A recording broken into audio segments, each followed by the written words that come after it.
नमस्ते दोस्तों। आज हम एक बहुत ही जरूरी सवाल पर बात करेंगे। विज्ञान क्या है? आज का दौर विज्ञान और तकनीक का दौर है।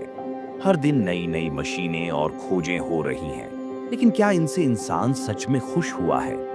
अगर तकनीक से नुकसान भी हो रहा है, तो कहीं न कहीं हमारी समझ अधूरी है। आधुनिक विज्ञान की परिभाषा। आज विज्ञान को कहा जाता है प्रकृति और ब्रह्मांड के बारे में ज्ञान, जो प्रयोग और अवलोकन से साबित हो। लेकिन दिक्कत यह है कि विज्ञान सिर्फ वही मानता है जो उसके यंत्र माप सकें। जो चीजें यंत्र नहीं माप पाते, उन्हें विज्ञान सच नहीं मानता। महान वैज्ञानिकों की राय। कई बड़े वैज्ञानिक जैसे आइंस्टाइन, स्टीफन हॉकिंग और रिचर्ड फाइनमैन ने खुद कहा है, कोई भी सिद्धांत हमेशा अस्थायी होता है। एक प्रयोग उसे गलत साबित कर सकता है। गणित हर बार असली दुनिया को नहीं समझा सकता। असल में भौतिकी भी एक तरह की दर्शन शास्त्र है। आधुनिक विज्ञान की सीमाएं। विज्ञान अपने ही बनाए नियमों में फंस जाता है। जो चीज वह माप नहीं सकता, उसे नकार देता है। उदाहरण, पहले ब्लैक होल को सच माना, फिर खुद वैज्ञानिकों ने कहा ब्लैक होल असल में नहीं है। कभी कहा ब्रह्मांड तेजी से फैल रहा है, बाद में कहा नहीं, यह समान गति से फैल रहा है। इस बदलाव को डायनामिक कहकर गर्व किया जाता है, लेकिन असल में यह अधूरा ज्ञान है। वैदिक विज्ञान की सोच, वैदिक विज्ञान की परिभाषा और व्यापक है।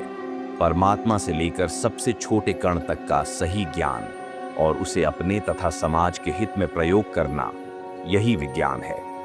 इसमें 3 साधन माने गए हैं। 1. कर्म, यानी प्रयोग और अवलोकन, जैसे आधुनिक विज्ञान करता है। 2.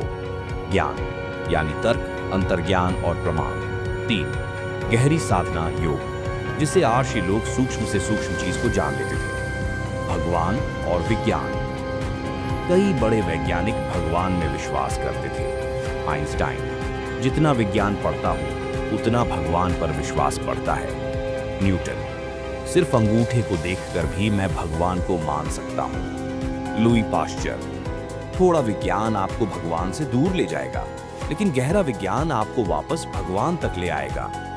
एक लक्ष्य, कई रास्ते। जैसे इलाज के लिए एलोपैथी, आयुर्वेद और होम्योपैथी अलग अलग तरीके हैं, लेकिन लक्ष्य एक ही है, रोगी को ठीक करना।